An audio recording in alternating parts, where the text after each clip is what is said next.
Shalom, selamat pagi, selamat bergabung dengan Menara Doa Pagi. Mari sama-sama kita datang ke hadirat Tuhan. Percayalah, sungguh besar setia Tuhan. Meskipun kita belum melihat kebaikan Tuhan dalam penderitaan kita, percayalah di dalam penderitaan kita akan selalu ada kebaikan Tuhan. Mari kita hampiri hadirat Tuhan. Kita datang membawa hati kita, hidup kita menyembah Tuhan Yesus.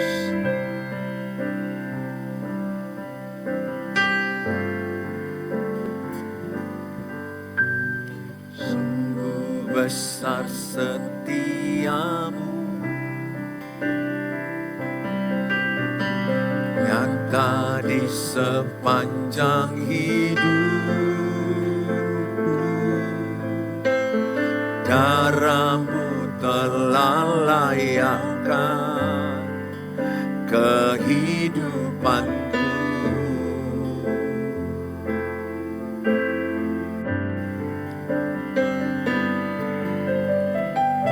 Tiada kata yang bisa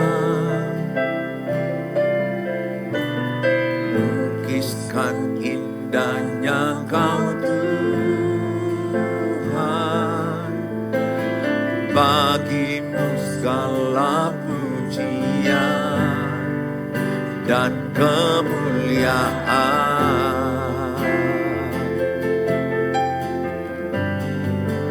Ku tinggikan Engkau Tuhan, melebihi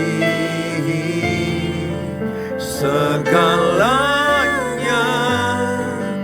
lebih dalam ku menyembah dalam roh dan kebenaran. Ku tinggikan Engkau Tuhan, melebihi segalanya, lebih dalam ku menyembah dalam roh dan kebenaran selamanya. Mari sama-sama kita datang kepada Tuhan Yesus. Sungguh besar setiamu, nyata di sepanjang hidupku. Darahmu telah layakkan kehidupanku.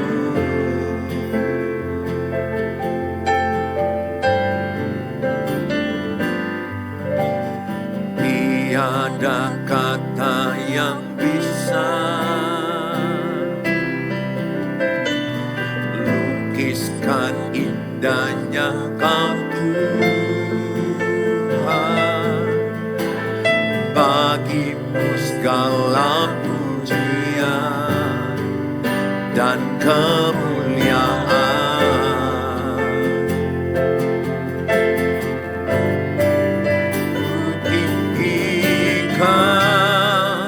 Engkau Tuhan, melebihi segalanya, lebih dalam ku menyembah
Tuhan Yesus sebagai juru selamat kita.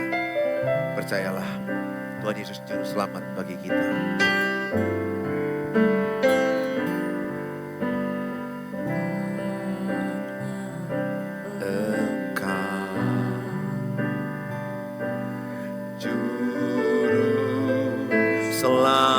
Selamatku, Tuhan, Kau setia padaku. Yang kupegang hanya janji-Mu, yang ku pegang hanya janji-Mu. Ku percayakan hidupku, ku sembah Kau Allahku, ku sembah Kau Allahku, Bapa dan sahabatku. Kau yang pedulikan seluruh hidupku. walau lewati lembah air mata, Walau lewati lembah, aku tak ditinggalkan. Yesus kekuatan di hidupku.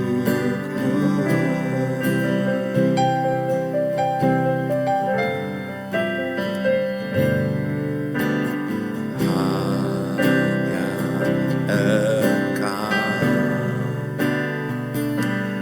Juru selamatku,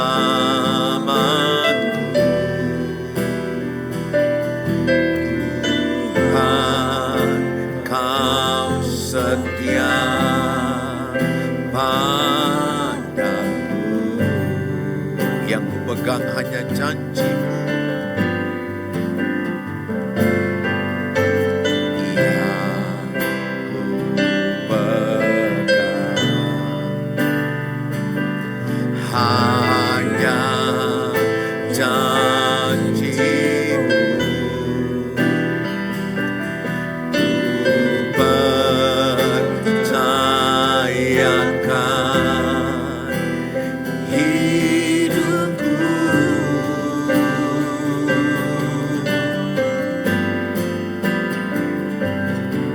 sembah Kau Allahku, Bapa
lagi katakan, ku sembah Kau Allahku.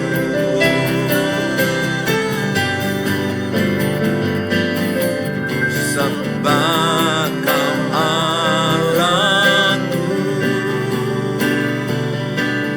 Bapa dan sahabatku,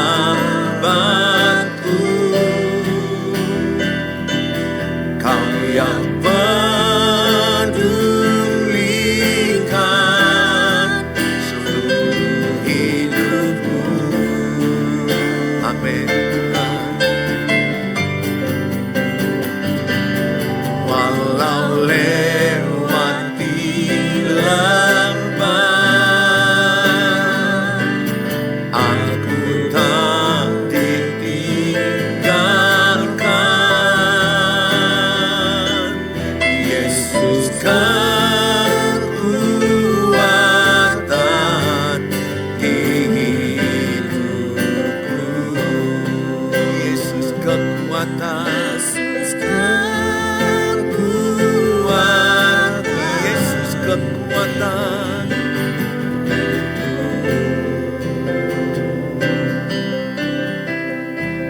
Haleluya. Engkaulah kekuatan kami Tuhan. Engkaulah perlindungan kami. Engkaulah kekuatan dalam hidup kami. Biar kami datang padamu. Biar kami serahkan seluruh hidup kami di dalam tangan-Mu. Kami percaya di dalam-Mu ada kekuatan baru. Di dalam-Mu ada kuasa. Di dalam-Mu ada hikmat. Terima kasih Tuhan. Kami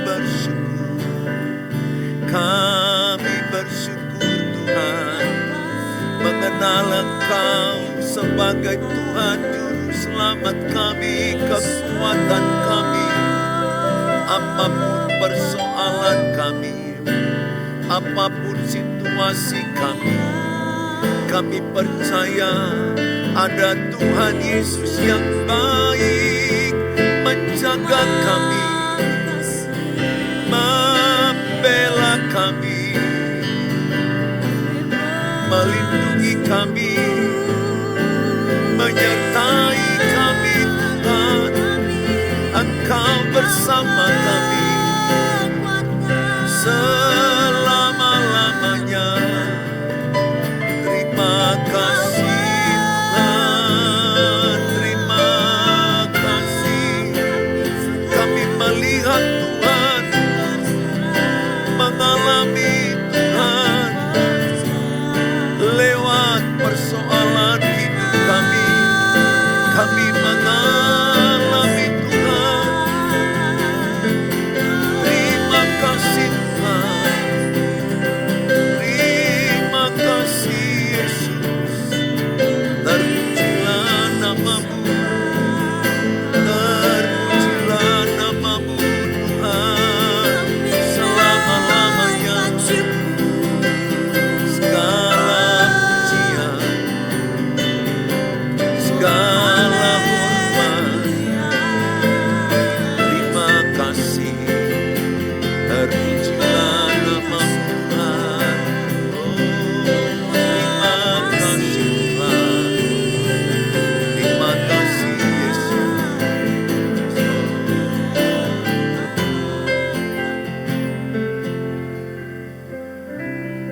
Mari kita sanjung Tuhan di tempat yang maha tinggi. Sanjung Kau di tempat tinggi, sebab Engkau Imam besar agung. Ku sanjung Kau lebih dari yang lain, dan ku datang menyembah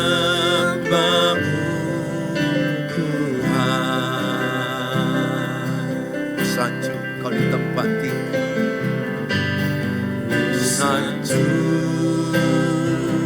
kau di tempat ini, sebab engkau imam besar aku, ku salju, kau lebih dari yang lain,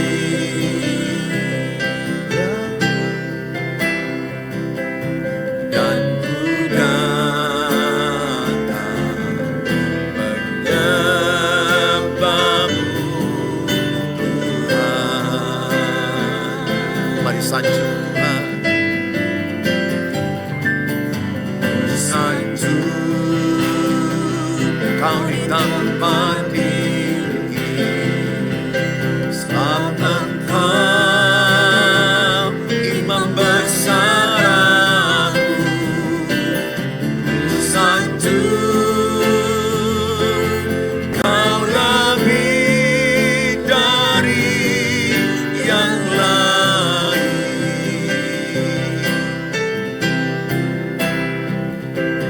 dan ku datang menyembahmu Tuhan.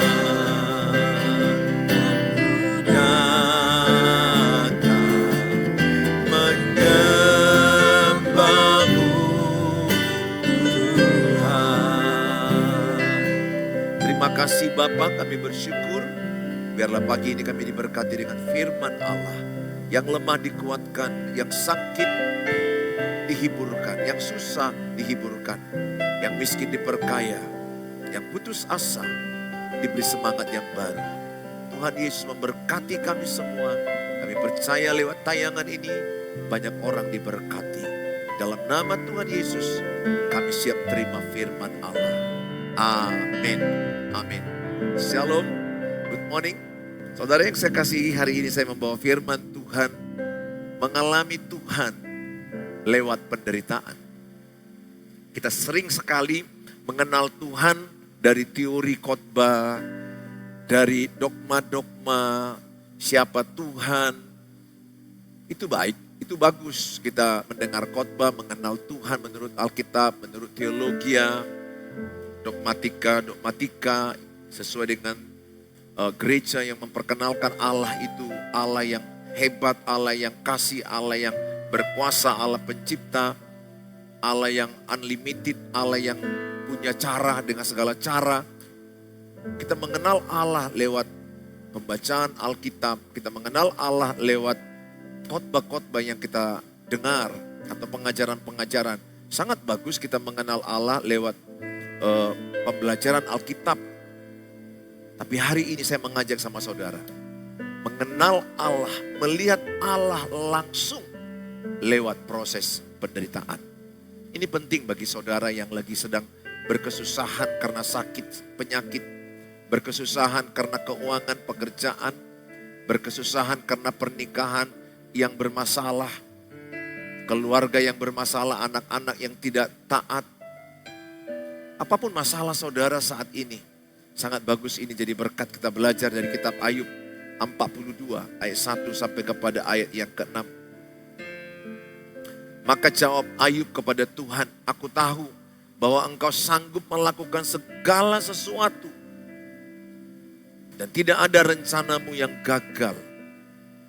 Firman-Mu, siapakah dia yang menyelubungi keputusan tanpa pengetahuan? Itulah sebabnya tanpa pengertian aku telah bercerita tentang hal-hal yang sangat ajaib bagiku dan yang tidak kuketahui. Firman-Mu dengarlah, maka akulah yang akan berfirman, aku akan menanyai engkau supaya engkau memberitahu aku. Hanya dari kata orang saja, ayat 5 ini. Ayub 42 ayat 5. Hanya dari kata orang saja aku mendengar tentang engkau. Tetapi sekarang mataku sendiri, ini Ayub bilang, tetapi sekarang mataku sendiri memandang engkau. Oleh sebab itu aku mencabut perkataanku dan dengan menyesal aku duduk dalam debu dan abu.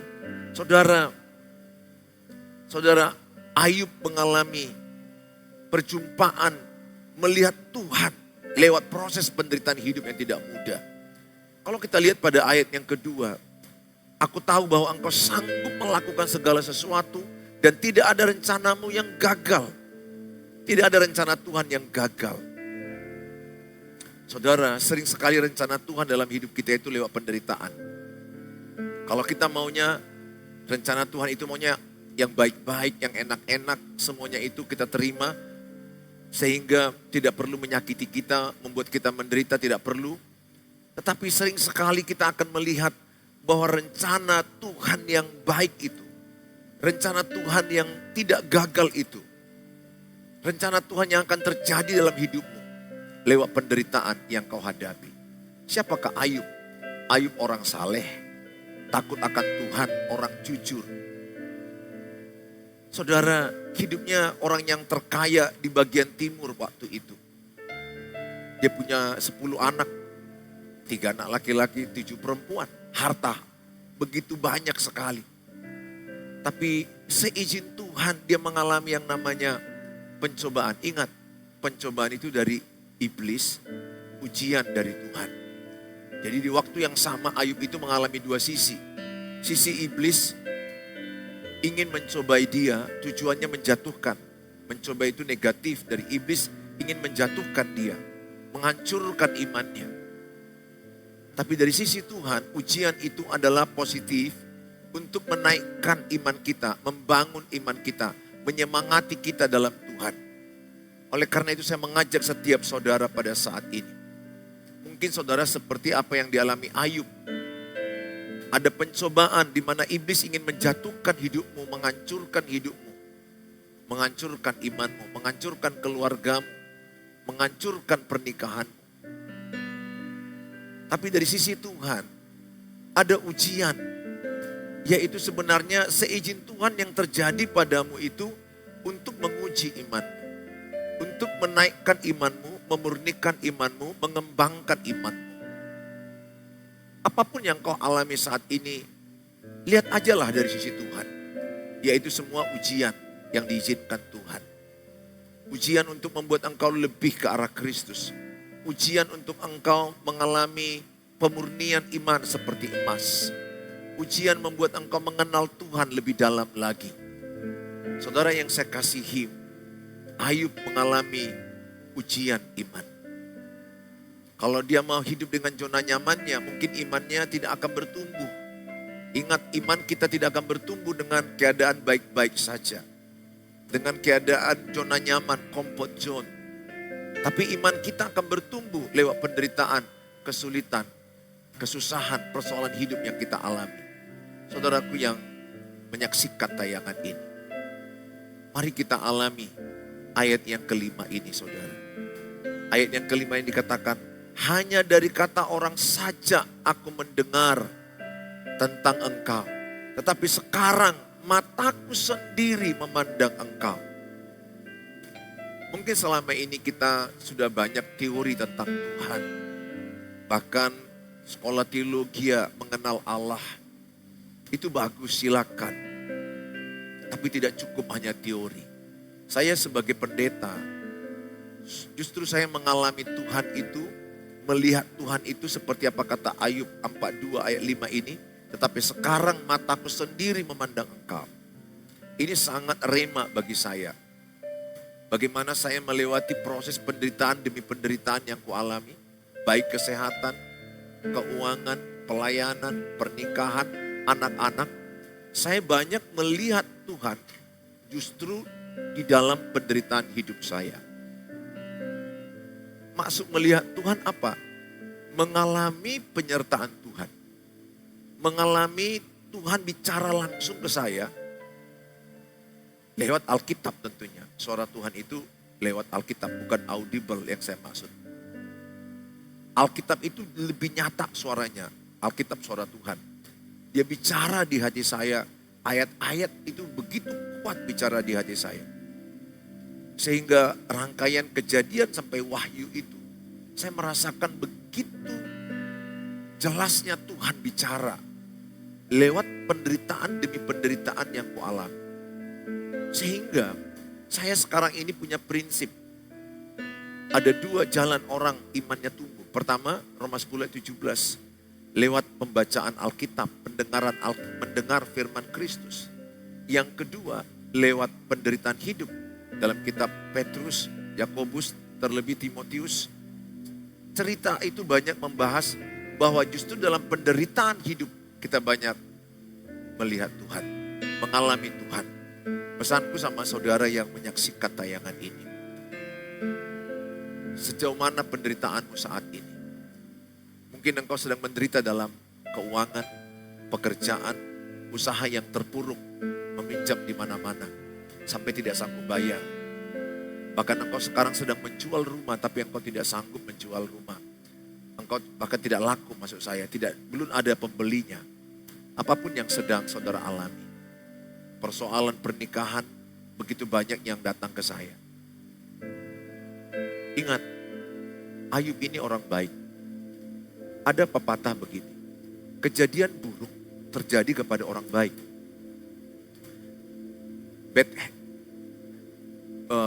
Kejadian yang buruk datang kepada orang yang baik. Maksudnya begini, Ayub orang yang saleh, jujur, takut akan Tuhan.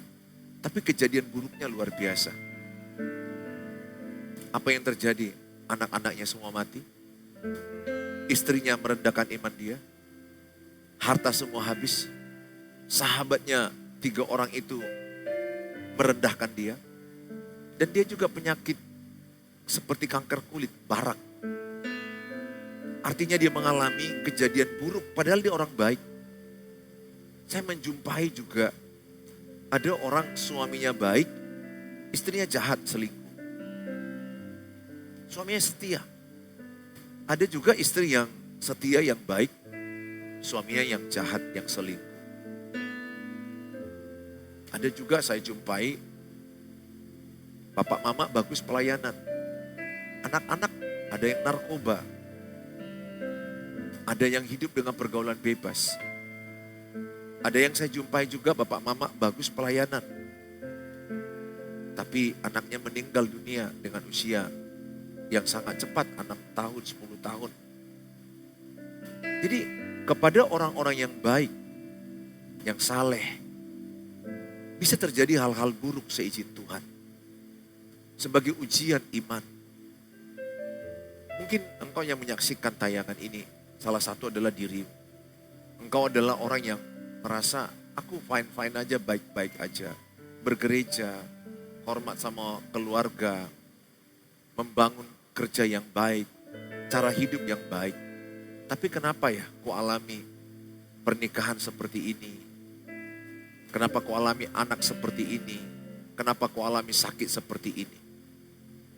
Nah, kalau saudara masih sering bertanya, kenapa ku alami seperti ini? Engkau belum mengalami Tuhan lewat penderitaan itu. Ciri-ciri orang yang mengalami Tuhan lewat penderitaan. Dia nggak bertanya lagi kenapa ini ku alami.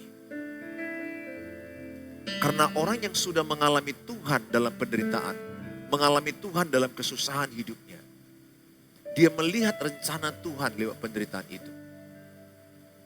Lihat Kejadian 50 ayat 20. Ada orang yang mereka-reka kejatuhan kepada Yusuf. Tapi Allah mereka-reka yang baik kepada dia.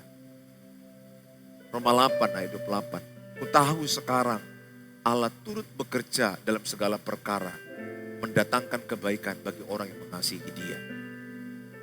Sahabatku dan keluargaku yang di YouTube, di Facebook, engkau yang menyaksikan ini. Kalau kau lihat pribadimu sebenarnya berjalan baik-baik saja. Bergereja baik, sebagai pasangan baik, orang tua baik, melakukan ibadah dengan baik. Tapi kenapa ini ku alami sakit penyakit seperti ini? Kenapa ku alami penderitaan seperti ini? Kenapa ku alami anak yang lahir cacat? Kenapa ku alami peristiwa kehilangan orang tua yang begitu cepat meninggal dunia? Kenapa ku alami ada kecacatan dalam tubuhku? Lewat tabrakan yang mungkin kau alami. Kenapa usahaku hancur? Apapun semua cerita masalah hidup, saya mengajak saudara alami yang dialami oleh Ayub. Dia mengalami Tuhan, dia melihat Tuhan. Ayub sempat salah, sedikit ya salah dia. Maka dibilang dia, ayat 6, Ayub 42, aku mencabut kata-kataku, aku menyesal atas kata-kataku. Kata-kata apa itu? Kata-kata yang berkata, kenapa aku lahir ke dunia ini? Kenapa kualami ini semua? Sempat terucap dia. Itu aja sih, itu pun dicabutnya. Dan Tuhan menganggap dia tidak bersalah dalam hal itu. Saudara yang saya kasihi, kepada orang yang baik bisa terjadi hal yang buruk. Mungkin engkaulah salah satu mengalami hal yang buruk padahal engkau baik-baik engkau melakukannya. Saya menjumpai banyak ini. Bahkan saya juga mengalami seperti itu. Tapi dalam hidup saya, sekarang ini saya sangat bersyukur sekali bahwa semuanya itu ada tujuan Tuhan. Semua itu ada rencana Tuhan. Maka di hati saya sudah saya hilangkan komplain. Saya tidak mau lagi komplain kenapa itu kualami, kenapa ini terjadi pada saya. Tidak, saya sekarang sudah bebas dari itu. Karena saya tahu semuanya itu adalah kebaikan Tuhan dalam hidup saya. Semua itu adalah hanya ujian iman. Hari ini, besok, selama-lamanya akan ada lagi ujian-ujian iman yang saya hadapi. Saya akan melatih diri saya meresponinya dengan benar, dengan tepat, dengan cara firman Allah. No complain. Saya melatih, saya belajar dalam hidup saya bersyukur dalam segala hal. Tidak satu pun bersungut-sungut. Itu adalah prinsip hidup saya. Tapi saya tetap sedang belajar ya. Saya tidak sempurna. Tapi itu komitmen saya sebagai hamba Tuhan. Untuk menjalani proses masalah itu adalah penderitaan yang kita alami. Supaya kita melihat Tuhan langsung. Supaya kita bisa merasakan penyertaan Tuhan. Supaya kita bisa merasakan ada tujuan Tuhan. Saya sendiri merasakan di titik terendah. Dalam pernikahan, dalam mendidik anak, kesehatan, keuangan, pelayanan. Justru titik terendah itu semua dipakai Tuhan saya melesit luar biasa. Tayangan YouTube yang saudara saksikan ini tidak akan ada kalau tidak karena penderitaan hidup saya. Gereja ini pun tidak akan berkembang maju kalau bukan karena penderitaan hidup yang saya alami.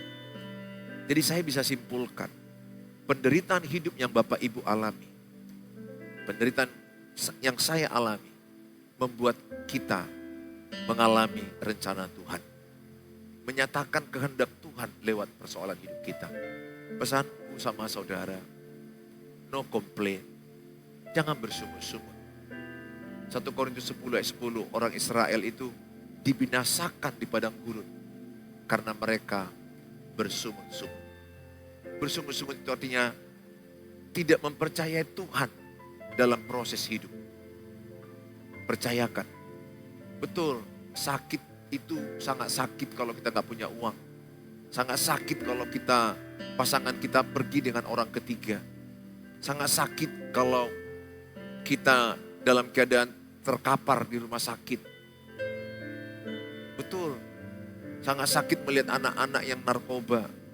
Sangat sakit kalau kita gak bisa menolong orang tua dalam keadaan sakit, kita gak pada uang. Sesakit apapun yang kau alami hari ini, saya hanya mengatakan, alami Tuhan. Alami Tuhan, lihat Tuhan dalam penderitaan itu. Penyertaan Tuhan yang sempurna. Sehingga nanti, saudara bisa bersaksi lewat penderitaan hidup. Kenapa saya khotbah kalau Bapak lihat itu semangat, antusias. Karena yang saya khotbahkan itu kan yang saya alami. Penderitaan hidup yang saya alami itulah yang saya khotbahkan. Kesusahan hidup saya khotbahkan. Kegagalan saya pun mengalami banyak jatuh bangun. Itulah khotbah hidup saya. Tapi saya tidak khotbahkan kejatuhannya aja, kegagalannya aja. Tapi bagaimana saya bangun dalam Tuhan. Bagaimana pernikahanku bangkit dalam Tuhan. Ekonomiku bangkit dalam Tuhan. Pelayananku bangkit dalam Tuhan. Anak-anakku bangkit dalam Tuhan. Kesehatanku bangkit dalam Tuhan. Lihat bagaimana Ayub dikembalikan Tuhan. 2 kali lipat. Bahkan jauh lebih cantik. Harta berlipat ganda dikembalikan Tuhan. Lihat, kalau saudara sabar dalam penderitaan, sabar dalam kesusahan, tetap cari Tuhan, rendahkan hati. Jangan salahkan siapapun dalam penderitaan. Kalau saudara masih menyalahkan orang lain, berarti engkau belum mengalami Tuhan lewat penderitaan. Kalau engkau masih bersungut-sungut, engkau belum mengalami Tuhan. Kalau engkau masih bertanya, kenapa ini kualami? Engkau belum mengalami Tuhan. Ciri-ciri orang yang sudah mengalami Tuhan dalam penderitaan, dia bersyukur dalam penderitaan itu. Dia percaya ada kebaikan Tuhan dalam penderitaan itu. Dia nggak ada lagi komplain. Dia jalani aja walaupun pahit, walaupun sakit, walaupun susah. Jalani, moving forward, bergerak maju dengan iman. Terpuruk apa usahamu? No complain. Jangan salahkan. Jangan berandai aku lahir dari anak orang kaya. Andai suamiku kaya. Itu tidak mengalami Tuhan. Orang yang mengalami Tuhan dalam bibirnya tidak ada komplain. Tidak ada sungut-sungut.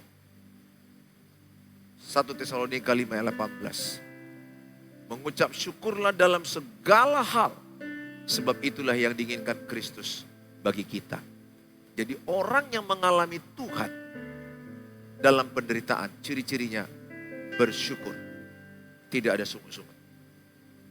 Kalau dalam diri Bapak Ibu masih menyalahkan suami kenapa selingkuh, istriku kenapa selingkuh, kenapa nasibku seperti ini, Tuhan tidak adil, aku sudah baik tapi ini yang kuterima, aku sudah gereja, udah ibadah, udah baca Alkitab Kejadian Wahyu.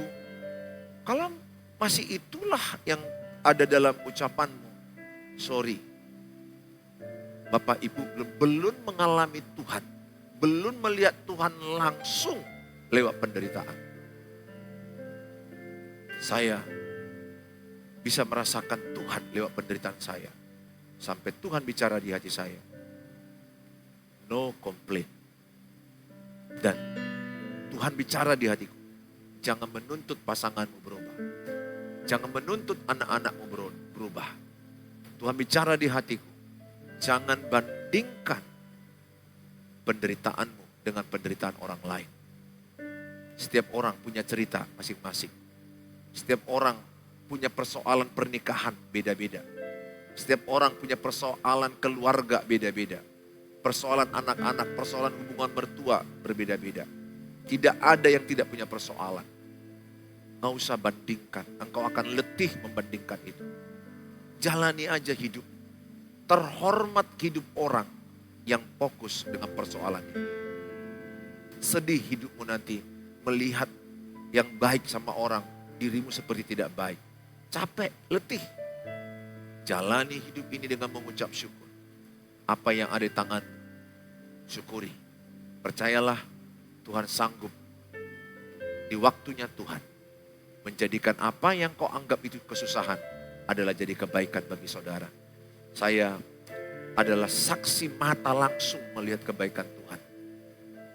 Apa yang kupikir menjatuhkan saya, justru itu kulihat menaikkan saya.